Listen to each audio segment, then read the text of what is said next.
drowning, being ran over by a bus, falling from a 9-story building, being eaten by a shark. What do all of these have in common? They are all very unpleasant ways to die. So it's no wonder why people have fear of death.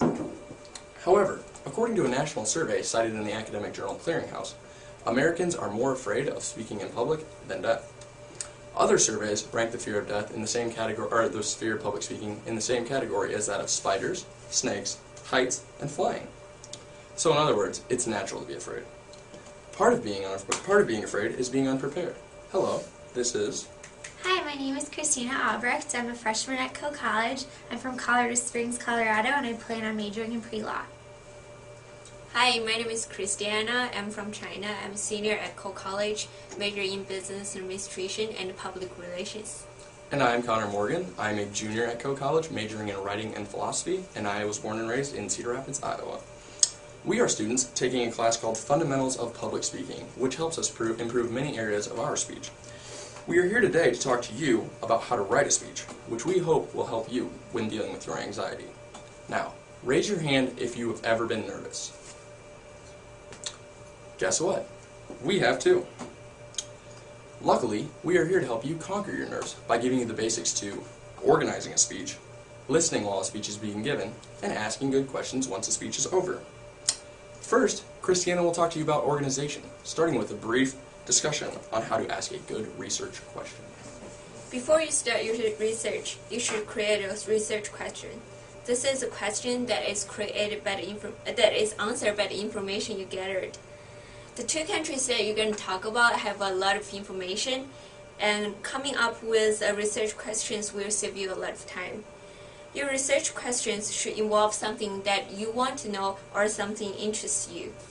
For example, if you want to know about the main religions of Brazil and Spain, a good research question could be, what are the biggest similarity and difference between Brazil and Spain religions? Research questions need to be relatively narrow, otherwise it won't save you a lot of time. Once you have figured out your research question, you must do research to answer your question. Once your question has been answered, you can start to write your speech. A good place to start is the introduction. The introduction sets the tone. It's more like the head of the body. Most introductions look to achieve 4 things. The first one, get the attention and interest of your audience. The second one, review the topic of the speech. The third one, establish the credibility and goodwill.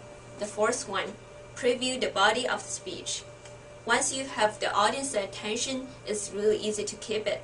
But the problem is, how are we going to get the audience's attention? For speeches, you may want to start your speech with some interesting fact. If China and America are the two countries that you're going to talk about, you may want to say something like, kids lose teeth every day, regardless of if they live in America or China. In America, when a child loses his or her tooth, it's really common for the kid to put their tooth under their pillow and hope the tooth fairy will take the tooth in exchange of money. But do you know what do we do in China? If a child loses an upper tooth, the parent's gonna plant the tooth into the ground. If a child loses a lower tooth, the parent's gonna throw it onto the roof. It's an effective introduction because it gives a cultural difference between these two countries. As long as you gain the interest of the audience, you can be as creative as possible. I would now let Christina tell you about the preview statement and the body of the speech. The final sentence of the introduction statement is called the preview statement. Most people call the preview statement the thesis statement. They're the same thing. The preview statement identifies the main points to be discussed in the body. It's important because it helps the audience follow along with what you're going to be talking about in your speech. It goes at the very end of the introduction statement, and it provides as a lead-in for the body of the speech. You could think of the preview statement like the neck of a skeleton. It kind of leads into the rest of the body, but is at the very end of the head, which could be referred to as the introduction. Now let's talk about the main points of a speech. The body of the speech is like the bones of a person.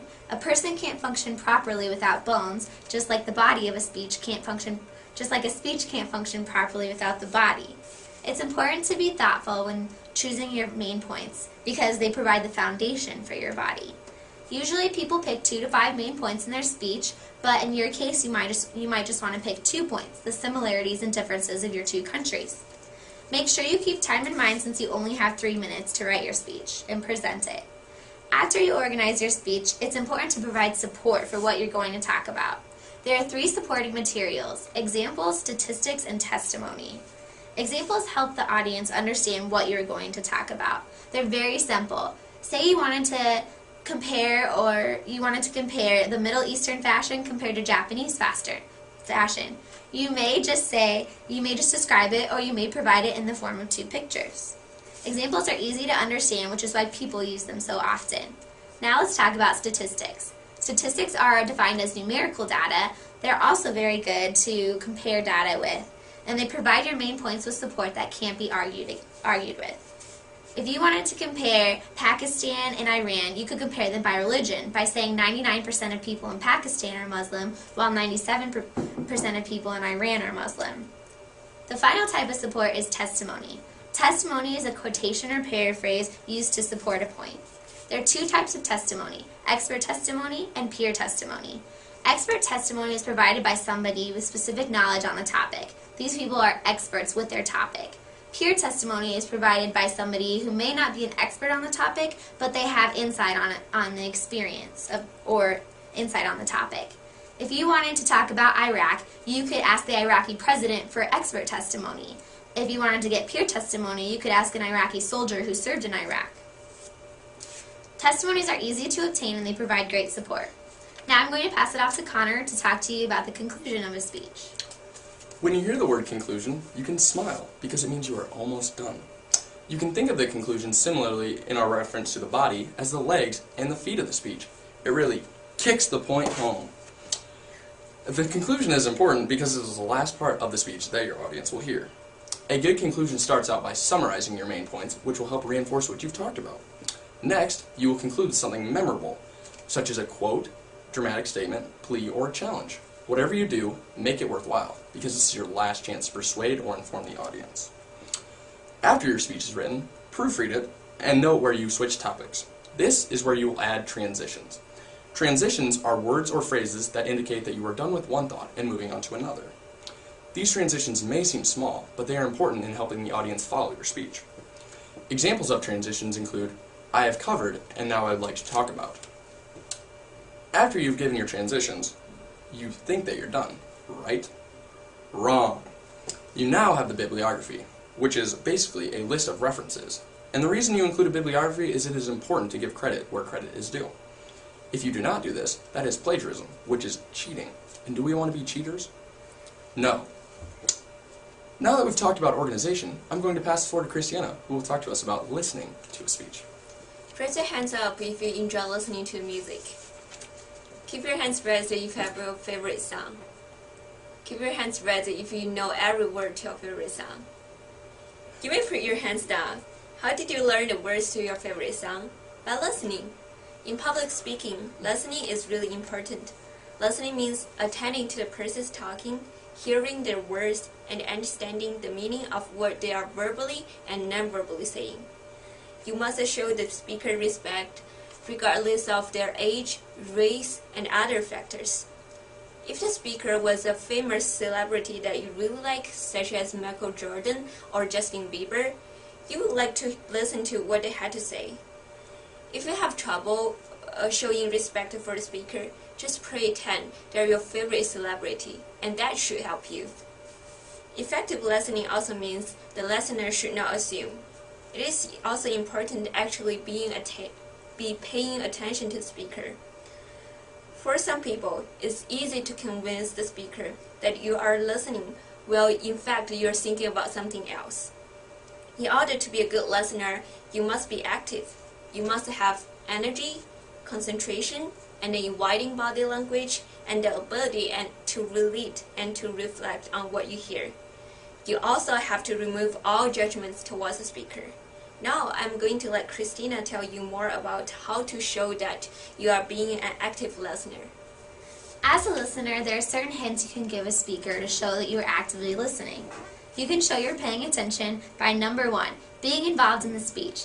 You can be involved in a speech by giving good eye contact and providing good body language. The speaker will be more comfortable when you provide eye contact and good body language. Number 2, listen for feeling as well as content. The most important part of a speech is not what is being said, but how the speaker is saying it.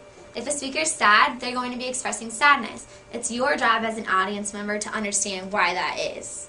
Number 3, try to relate to the speaker. Everybody gets nervous, so even if they're struggling, understand that they have something to say. Give good body language and show concern for the speaker, which will help them feel more confident and more comfortable. And first of all, and most importantly, give the speaker your full respect. Finally, number 4, avoid distractions. Unless the fire alarm is going off, your eyes should be on the speaker, giving them your full attention.